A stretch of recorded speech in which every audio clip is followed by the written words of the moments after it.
राजा जनक की प्रतिज्ञा है, धनुष रखा हुआ है। अब देखिए, अब विश्वामित्र जी अपने राम और लक्ष्मण के साथ आएंगे और जितने भी राक्षस हैं वो सब के सब आएगा धनुष तोड़ने के लिए। श्री कृष्ण हरे हरे जल्दी टाइम लगे छे हरे हरे हरे कृष्ण भाई ने गाड़ी पकड़ लतलाई छ वो गाड़ी ये सब आई दे हरे हरे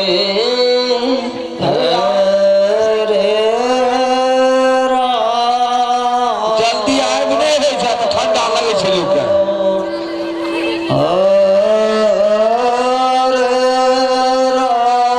देखियो ना आवे छे ओने से राजा आवियो मोटका मोटका सब आवे छे धनुष कने उठाते